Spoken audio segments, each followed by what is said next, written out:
Good evening and welcome to A Walk with Tilly. And we're out enjoying a beautiful stroll in the mountains of central Portugal. It's another lovely evening, beautiful blue skies.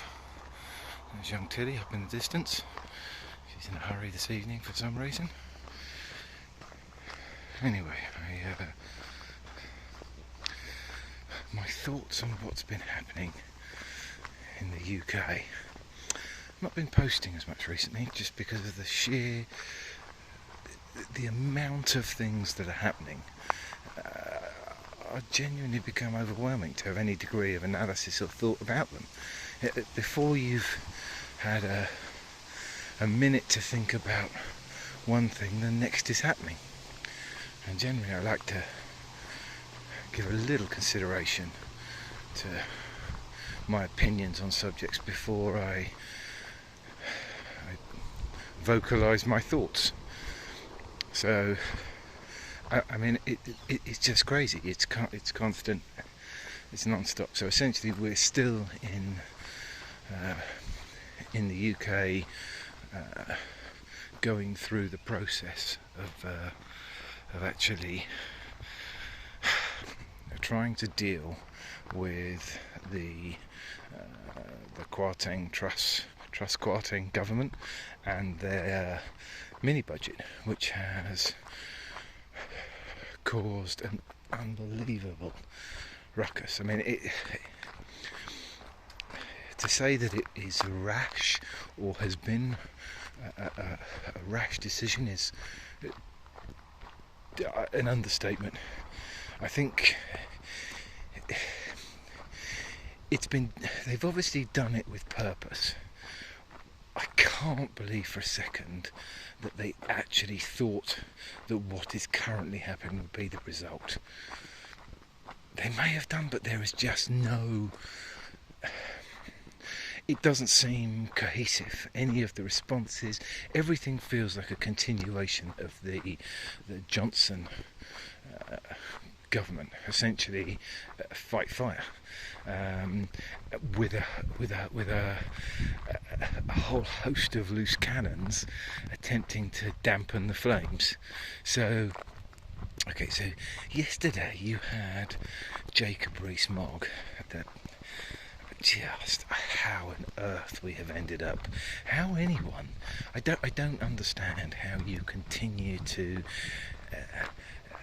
maintain the respect of people when you're essentially what you have done is on multiple occasions make absolute adamant statements about things that have proved to be categorically and completely wrong, whilst maintaining a position that is so callous.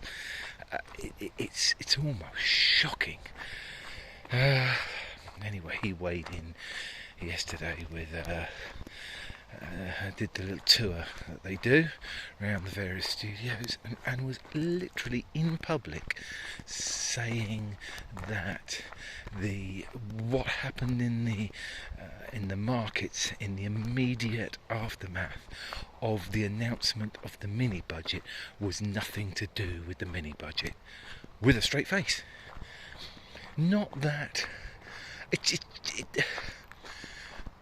various different actual economists and people with knowledge on it have come out and said that he's talking... Well, they actually phrased it, he's talking utter bollocks. But it's nonsense, at best. It's not just a correlation, because that doesn't prove causation, but the direct effect is instantaneous and it's not mirrored elsewhere. It can only be that announcement and a loss of faith in the direction that is being taken. This is going to carry on, and I'm not one for making predictions. I tend to be rubbish at it, but my guess is the only place that the current administration have got to go now is to attempt to blame the Governor of the Bank of England for all of it. Bear in mind that the the governor of the Bank of England and the policy committee which make all the decisions have all been appointed by a Conservative administration. It's not like they are dealing with the hangover of possibly a Labour appointee who could, in theory, have sympathies to a different agenda. This is just, this is nonsense. This is someone who has been appointed by a government which in all likelihood trusts sat in as a minister. But I have a strong suspicion that when there's no one else to blame, the only person left will be the governor of the Bank of England. There's nowhere. I don't see where else they've got to go. Andrew Bailey, I think, is going to come in for a right kicking, unjustly, because there's only so many things he can do. The IMF has stated that you need cohesion between government policy and the Bank of England. You can't. It won't operate without it. If you've got the two, basically one trying to undo the other. How is that ever going to work? I had various conversations with people who are happy to try and argue a case for the policy decisions that have been made, and I'm just totally unconvinced, and I don't think I've. So usually when you have a case put forward that's economic, you can put a reasonable case for a lot of different theories, and it basically comes down to whether that theory or ideology matches with your own and the outcome. But here you appear to have a theory or an ideology that is so at odds with the reality of the markets that it's just not going to be acceptable. Anyway, my feeling is that there is going to be a big problem coming up when the Bank of England, which Andrew Bailey still says he's going to do, is stop the support of the bonds. He's going to stop the QE. I can't see how that's going to work. I think he's going to have to reverse that decision, and that he will come for a kicking either way. It doesn't matter. But effectively we are going to go on a printing money spree to attempt to support pensions within the UK, because a lot of them have a high degree of exposure to the bond markets, which is not an area I have any degree of expertise, the most basic understanding at best.